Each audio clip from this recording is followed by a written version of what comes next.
నమస్తే, welcome to the Satya for the people live TV. Sir నమస్తే. Sir నమస్తే Mahesh. Sir మనకి ఈ నెల 27న మన రాజ్యసభ ఎన్నికలు ఉన్నాయి సార్. అయితే ఇప్పటికే వైఎస్ఆర్సీ పార్టీ తన రాజ్యసభ అభ్యర్థులు ప్రకటించింది. ఎన్నికలు ఏముంది, ఏకగ్రహమే. అయితే అంటే జస్ట్ ఎన్నిక అంటే ఉండాలి కదా సార్. అయితే నిన్న అనగా బుధవారం టీడీపీ జాతీయ అధ్యక్షుడు చంద్రబాబు గారు తమ రాజ్యసభ సభ్యులు ప్రకటించలేదు. అతని మెయిన్ ఫోకస్ ఏంటంటే రానున్న ఎన్నికలు 2 నెలల్లో దీనిపైన మెయిన్ ఫోకస్. టీడీపీ అవనండి, జనసేన అవనండి, బీజేపీ, కాంగ్రెస్ అందరు కూడాను మెయిన్ ఎలాగైనా ప్రతి పార్టీ కూడా వస్తున్న ఎన్నికల్లో తమ జెండా ఆంధ్రప్రదేశ్లో ఎగరవేయాలి అనే పట్టుదలతో అందరూ ఉన్నారు అని చెప్పేసి మన చంద్రబాబు అయితే కంప్లీట్గా రాజ్యసభ ఎన్నికలు మనకు వద్దు, మనం వస్తున్న ఎన్నికల రాజ్యసభ ఎన్నికలపై ఫోకస్ చేద్దాం అన్నారు. అయితే ఈ నిర్ణయం తీసుకోవడానికి అంటే కారణాలు ఏమై ఉంటాయి సార్?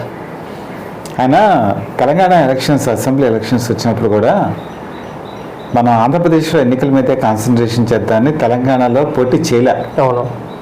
అంటే తెలుగుదేశం పార్టీ ఆవిర్భవించి 40 ఏళ్ళు దాటినటువంటి తరుణంలో మొట్టమొదటిసారిగా తెలంగాణ అసెంబ్లీ ఎన్నికలు అంటే రాష్ట్రం డివైడ్ అయిన తర్వాత కూడా అసలు పోటీ చేయకపోవడం అనేది ఫస్ట్ టైం ఇది. తర్వాత ఇప్పుడు రాజ్యసభ ఎలక్షన్స్ వచ్చేప్పటికి 175లో వాళ్ళ సంఖ్యాబలం చూసుకున్నా కూడా కనీసం 44 ఓట్లు రావాలి. పోనీ ఈ మధ్య కొంతమంది సస్పెండ్ చేశారు, 43 అనుకుందాం. 43 రావాలంటే వాళ్ళకున్న బలం ఎంత? 18 మంది, అంతే కదా. 18 మంది ఉన్నారు. మళ్ళీ మిగతా అంటే 43 రావాలి. 43 రావాలంటే ఎంతమంది కావాలి? ఒకే 25 మంది కావాలి. 25 వాళ్ళకి వచ్చేస్తారు లెక్క ప్రకారం అయితే. ఎందుకంటే మన గతంలో కూడా మన వీడియో చేసినప్పుడు చాలామందికి టికెట్లు రాలా. 30 మందికి అసంతృప్తిగా ఉన్నారు. వాళ్ళు తెలుగుదేశం పార్టీతో టచ్లో కూడా ఉన్నారు. ఈ 30 మంది తెలుగుదేశం పార్టీ అధినాయకత్వం కోరితే వాళ్ళకి అనుకూలంగానే ఓటేస్తారు. కానీ ప్రాబ్లం ఎక్కడొస్తుంది అంటే వాళ్ళు కోరిన కోరికలు తీర్చాలి, ఓటు వేసిన వాళ్ళ కోరికలు తీర్చాలి. సపోజ్ ఒక 30 మంది వేసారనుకుందాం, రాజ్యసభ సీటు గెలుస్తుంది. ఆ 30 మంది వాళ్ళకి 30 చోట్ల అసెంబ్లీలో టికెట్లు ఇవ్వాలి. అసెంబ్లీలో టికెట్లు ఇవ్వడం సాధ్యమవుతుందా? ఇప్పుడున్న పరిస్థితి చాలా కష్టం సార్. అది చాలా కష్టసాధ్యం. ఎందుకంటే వాళ్ళకి మేము అధికారంలోకి వచ్చిన తర్వాత మీకు నామినేటెడ్ పోస్ట్ ఇస్తాం, ఎమ్మెల్సీ ఇస్తాం అనటం కూడా సాధ్యం కాదు. ఎందుకంటే ఎమ్మెల్యేగా ఉన్నవాళ్ళు నామినేటెడ్ పోస్టుకి వెళ్ళరు. పోనీ ఎమ్మెల్సీ ఇద్దామంటే 30 మందికి ఎమ్మెల్సీలు ఇవ్వటం అసాధ్యం. ఒక పక్క జనసేనకు ఇవ్వాలా, రేపు బీజేపీ వస్తే బీజేపీకి ఎమ్మెల్సీలు కొన్ని ఇవ్వాలా, నామినేటెడ్ పోస్టు మళ్ళీ కొంతమందికి ఇవ్వాలా. ఇప్పుడు అలాగే నచ్చ చెప్పే కదా ఒప్పందం చేసుకుంటుంది. ఎవరు పార్టీలో టికెట్లు రాని వాళ్ళకి వీళ్ళకి మీకు నామినేటెడ్ పోస్ట్ ఇస్తాము, ఎమ్మెల్సీలు ఇస్తామనే వాళ్ళు బుజ్జగిస్తున్నారు. మళ్ళీ వాళ్ళతో పాటు వీళ్ళు యాడ్ అయ్యారు అనుకో, ఒక్కసారి హామీ ఇచ్చి అది కనుక నెరవేర్చకపోతే చాలా ఇబ్బందులు పాలయ్యేటువంటి అవకాశం ఉంది. కాబట్టి ఎట్టి బస్సులోనూ ఆ వచ్చిన వాళ్ళకి టికెట్లు ఇవ్వడం అవదు. ఇంకోటి, ఒకవేళ కనుక అసెంబ్లీ ఎన్నికల ముందు ఇలాంటి పనులు చేసి వాళ్ళు క్రాస్ ఓటింగ్ చేసి ఒక స్థానం గెలిచిందే అనుకుందాం, గెలిస్తే ప్రజల్లోకి ఒక సంకేతం వెళ్తుందని భావించారు. ఏంటంటే మీకు బాగా గుర్తుండే ఉంటుంది, 2014లో తెలుగుదేశం పార్టీ అధికారంలోకి వచ్చినప్పుడు 23 మంది ఎమ్మెల్యేలని వైఎస్ఆర్సీపీ నుంచి తీసుకున్నారు. అందులో 4 మంత్రుల్ని చేశారు. అసలు ఏంటి అవసరం? ఇప్పుడు అసలు తీసుకోవాల్సిన అవసరం ఏముంది? అబ్సల్యూట్ మెజారిటీ ఉంది కదా తెలుగుదేశం పార్టీకి. దాంతో అది మైనస్ పాయింట్ అయింది. 23 మంది ఎమ్మెల్యేలని వాళ్ళు కొనుక్కొని వాళ్ళకి 4 మంత్రి పదవులు ఇచ్చారు అని ఒక అభిప్రాయం ప్రజల్లోకి వెళ్ళిపోయింది. మరి అంతతో ఊరుకున్నారా? నిజం చెప్పాలంటే జగన్మోహన్ రెడ్డి పాదయాత్ర చేసి, అంటే అంతకుముందు షర్మిల పాదయాత్ర చేశారు ఆ ఎలక్షన్స్కి ముందు, తర్వాత ఇప్పుడు పాదయాత్ర చేశారు 2019లో. తన కష్టంతో పార్టీ పెట్టుకొని తన బొమ్మతో గెలిచినటువంటి ఆ 23 మంది ఎమ్మెల్యేలు ఆయన అసెంబ్లీలో తిట్టడం ప్రారంభించారు, తిట్టించారు. ఎవరికైనా కడుపు మడుతుంది కదా. ఆయన వెంటనే ఏం చేశారు? వెంటనే నిర్ణయం ఏంటంటే పాదయాత్ర అసెంబ్లీని వదిలేసి పాదయాత్ర చేయటం ఆ రోజు ప్రశాంత్ కిషోర్ వ్యూహం. ఆ వ్యూహం ఫలించింది. ఆయన అధికారంలోకి అబ్సల్యూట్ మెజారిటీతో వచ్చారు. తెలుగుదేశం పార్టీ ఓడిపోవటానికి ప్రధాన కారణాల్లో కూడా 23 మంది ఎమ్మెల్యేలను తీసుకోవటం ఒక ప్రధాన తప్పిదంగా రాజకీయ విశ్లేషకులు ఇప్పటికీ భావిస్తారు.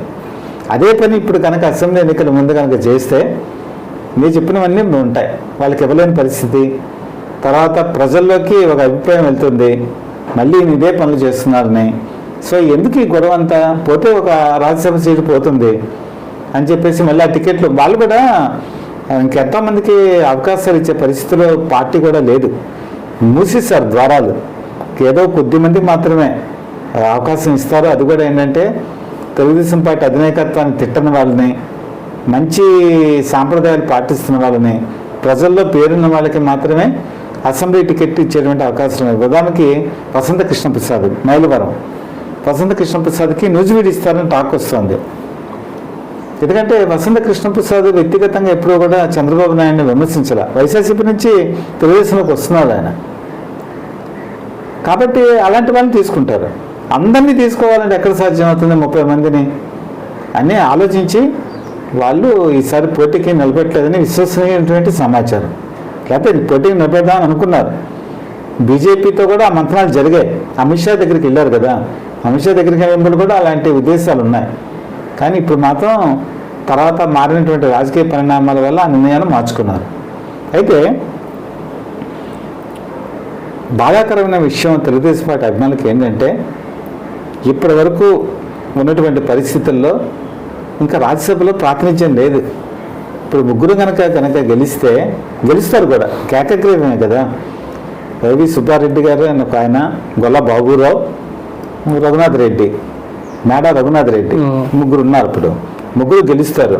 పోటీ లేదుగా, ఏకగ్రీవం కాబట్టి 11 మంది అయ్యారు రాజ్యసభలో. తెలుగుదేశం పార్టీకి ఇప్పుడు రాజ్యసభలో ప్రాధాన్యత లేదు, ఒక్కళ్ళు కూడా లేరు మెంబర్. అలాగే లోక్సభ ఇంకా అయిపోతుంది పీరియడ్. లోక్సభలో ఎంతమంది ఉన్నారు ఇప్పటికీ? వాళ్ళు 2019 ఎలక్షన్స్ తర్వాత ముగ్గురు ఉన్నారు. ముగ్గురులో ఇప్పుడున్న పరిస్థితి ఏంటంటే ఒకళ్ళు వైఎస్ఆర్సీపీలో గెలిపారు, కేసీనేని నాని. ఇక్కడేమో గుంటూరు ఎంపీ ఏమో గల్లా జయదేవ్ ఏమంటున్నారు? ఆయన, నేను రాజకీయానికి దూరం, నాకు ఆసక్తి లేదు, నేను నా వ్యాపారాలు చేసుకుంటాను ఆయన తప్పుకున్నారు. ఇప్పుడు ఇంకెవరున్నారు? ఒకే ఒక ఎంపీ ఉన్నారు, అది శ్రీకాకుళం రామ్మోహన్ నాయుడు. అంటే ఇప్పుడు తెలుగుదేశం పార్టీకి యాక్టివ్గా ఉన్నది ఇప్పట్లో ఒకటే లోక్సభలో, రాజ్యసభలో అసలు లేదు. అయితే ఈ రాజ్యసభ ఎలక్షన్స్ కనుక తీసుకుంటే ఒక్కసారి మనం 1983లోకి వెళ్ళిపోవాలి. 83లోకి వెళ్ళినప్పుడు అప్పుడు అధ్యక్షుడు ఎన్టీ రామారావు రాజ్యసభకి పంపించారు కొంతమందిని. పంపించినప్పుడు ఆయన ఎలాంటి వాళ్ళని సెలెక్ట్ చేసుకునే వాళ్ళు అంటే కార్పొరేట్ వాళ్ళు కాని వాళ్ళని సెలెక్ట్ చేసుకునేవాళ్ళు. అంటే బీసీలు, వెనకబడిన తరగతులు, ఆర్థికంగా కూడా పెద్ద డబ్బులు లేని వాళ్ళు అని సెలెక్ట్ చేసుకొని రాజ్యసభ సీట్లు ఇచ్చారు. ఉదాహరణకు చెప్తాను, రావుగోపాల్ నీకు ఐడియా ఉంది కదా, సినిమా నటుడు. రావుగోపాల్కి రాజ్యసభ సీట్ ఇచ్చారు. రావుగోపాలరావు ఆర్థికంగా మరీ అంత ఉన్నతంగా ఉన్న వ్యక్తి ఏమీ కాదు. తర్వాత అల్లాడి రాజకుమార్ అని చెప్పి ఒక డాక్టర్, అతను చాలా బలహీన వర్గాలకు చెందిన మిడిల్ క్లాస్ ఫ్యామిలీ. అలాంటి ఫ్యామిలీలో ఉన్న అతనికి డాక్టర్ అల్లాడి రాజకుమార్కి రాజ్యసభ సీట్ ఇచ్చారు. అలా చాలామంది ఉన్నారు పేర్లు. ఆయన డబ్బును చూసేవారు కాదు, కార్పొరేట్ చూసేవాళ్ళు కాదు. పార్టీ గురించి ఎవరైతే కష్టపడ్డారో, పేద మధ్యతరగతి ప్రజలు ఎవరైతే ఉన్నారో, ఎవరైతే వెనకబడిన తరగతులు ఉన్నారో వాళ్ళకి ఎక్కువ ప్రయారిటీ ఇచ్చేవాళ్ళు. కానీ చంద్రబాబు నాయుడు 1995లో ముఖ్యమంత్రి అయిన తర్వాత ఆయన రాజ్యసభ సీట్లు కనుక ఇచ్చిన వాళ్ళని కనుక చూస్తే చాలా వరకు ఆయన కార్పొరేట్లు అనే దానికి ప్రాధాన్యత ఇచ్చారు. డబ్బు గల వాళ్ళు, ఫండింగ్ ఇచ్చేవాళ్ళు, అగ్రకులాలకు చెందిన వాళ్ళు. సుజనా చౌదరి చూడు, తర్వాత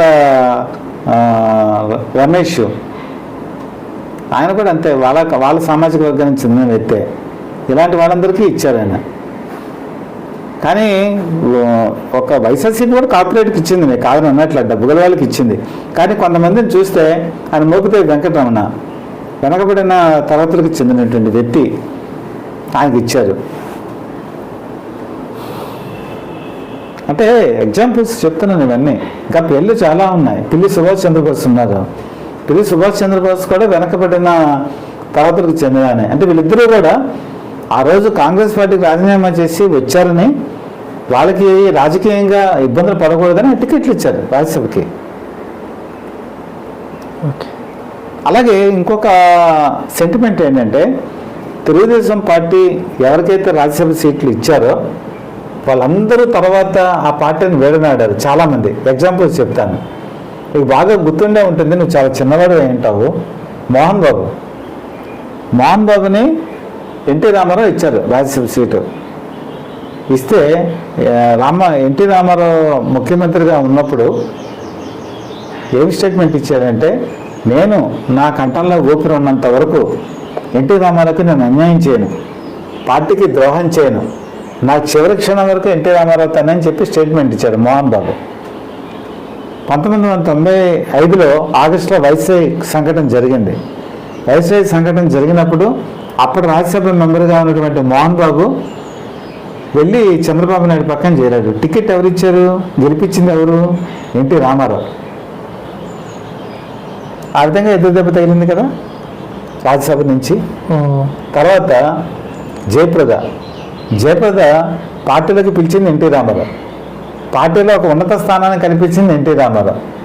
ఆవిడ మహిళా అధ్యక్షురాల కింద పనిచేశారు. తెలుగుదేశం పార్టీ మహిళా అధ్యక్షురాలు. ఆవిడకి రాజ్యసభ సీటు ఎవరిచ్చారు? చంద్రబాబు నాయుడు ఇచ్చారు. చంద్రబాబు నాయుడు ఇస్తే 6 సంవత్సరాలు ఆవిడ రాజ్యసభలో ఉన్నారు. ఉండి రాజ్యసభ అయిపోయిన తర్వాత మళ్ళీ ఆయన టికెట్ ఆయనకి జయప్రదకి ఇవ్వకపోతే ఏం చేశారు? ఇక్కడి నుంచి వెళ్ళిపోయి పార్టీకి రాజీనామా చేసి వెళ్ళి సమాజ్వాదీ పార్టీలో జాయిన్ అయ్యారు. సమాజ్వాదీ పార్టీలో జాయిన్ అయ్యి రాంపూర్ నుంచి గెలిచారు. ఈ విషయం నీకు ఐడియా ఉందా? అంటే ఆ రాజ్యసభ సీట్ అలా జరిగింది. తర్వాత దేవేంద్ర గౌడ్కి first home minister Chandrababu Naidu దగ్గర ఉన్నప్పుడు అతన్ని తీసుకొచ్చి రాజ్యసభ సీట్ ఇచ్చారు. రాజకీయంగా ఇంకా అతనికి ఏమీ లేదు, ఇంకా పదవులు లేవు అనుకున్న తరుణంలో రాజ్యసభ సీట్ ఇచ్చారు. అంటే రాజకీయంగా మళ్ళీ ఒక పునరంకితం అవ్వడానికి ఇచ్చారు చంద్రబాబు నాయుడు. ఆయన రాజ్యసభ సీట్ అయిపోయిన తర్వాత ఆ పార్టీని వదిలి వెళ్ళిపోయాడు ఆయన. తర్వాత ఉపేంద్రకు కూడా రాజ్యసభ సీట్ ఇచ్చారు. రాజ్యసభ సీట్ అయిపోయిన తర్వాత ఆయన కాంగ్రెస్ పార్టీలోకి వెళ్ళిపోయాడు. తర్వాత రేణుకా చౌదరికి రాజ్యసభ సీట్ ఇచ్చారు. అసలు ఫస్ట్ ఆవిడ మలకపేట కార్పొరేటర్.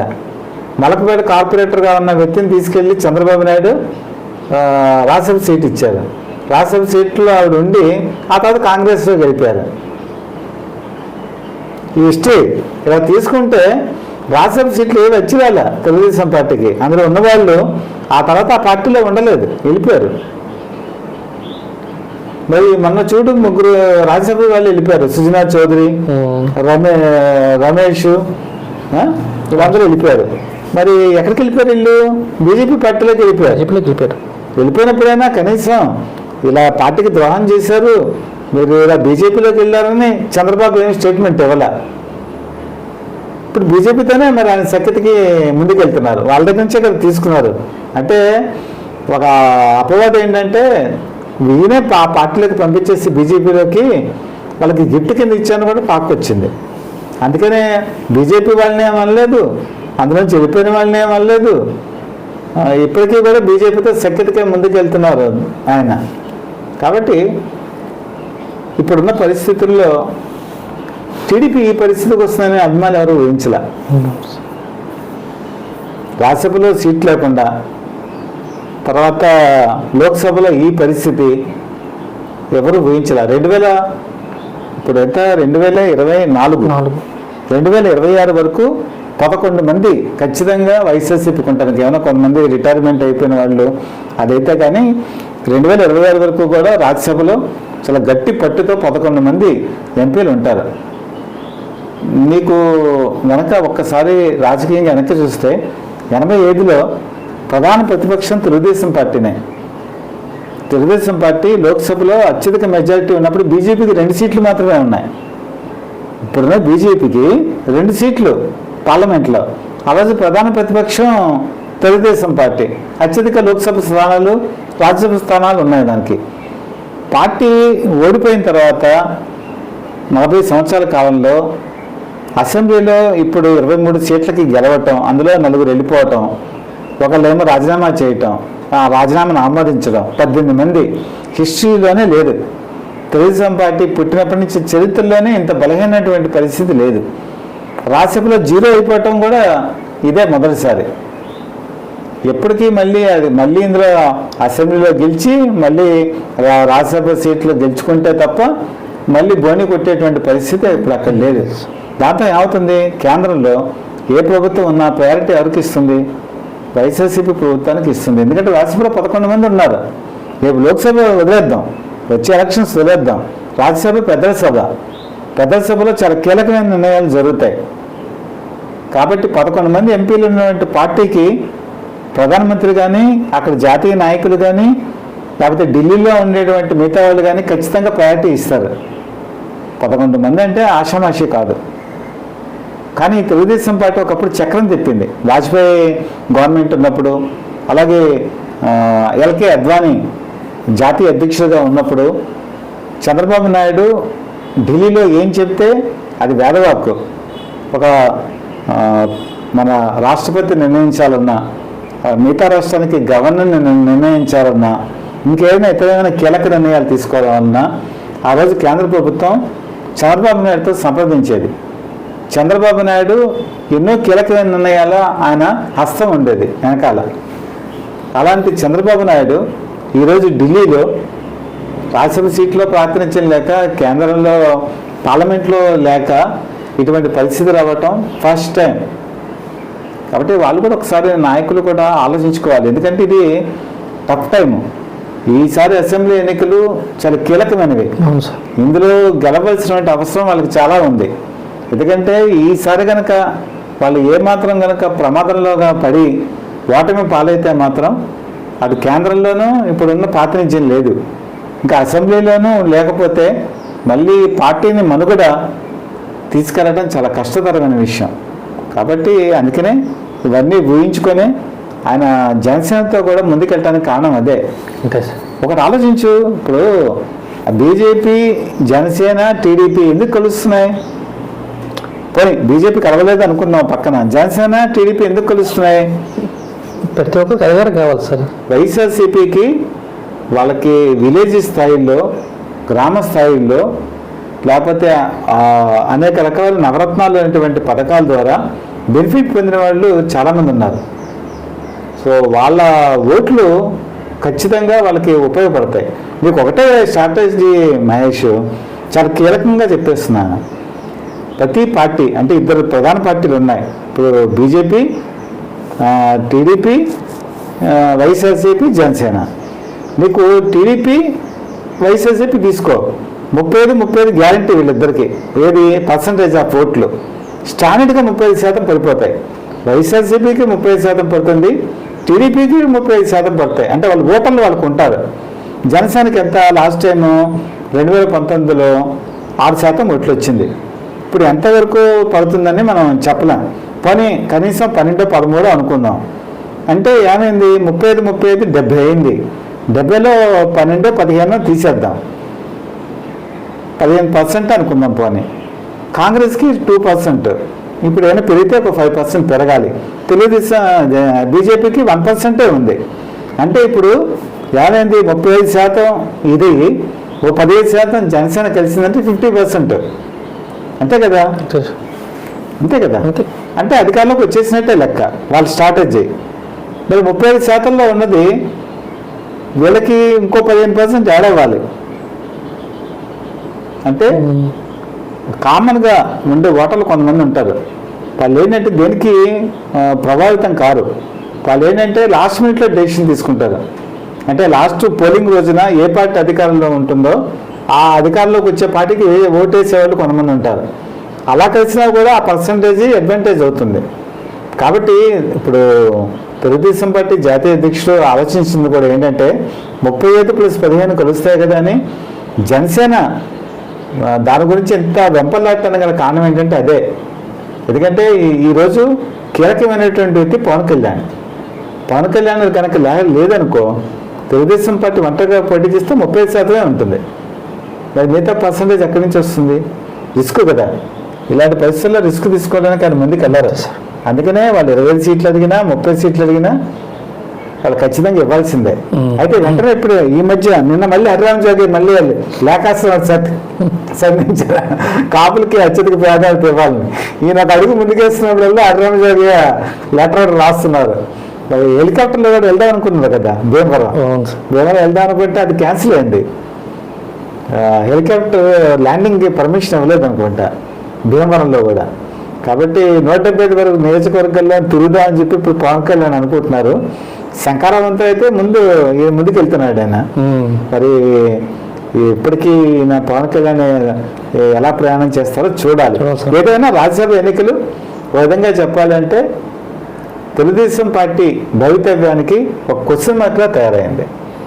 బాగా చెప్పారు sir. Thank you sir. Thank you.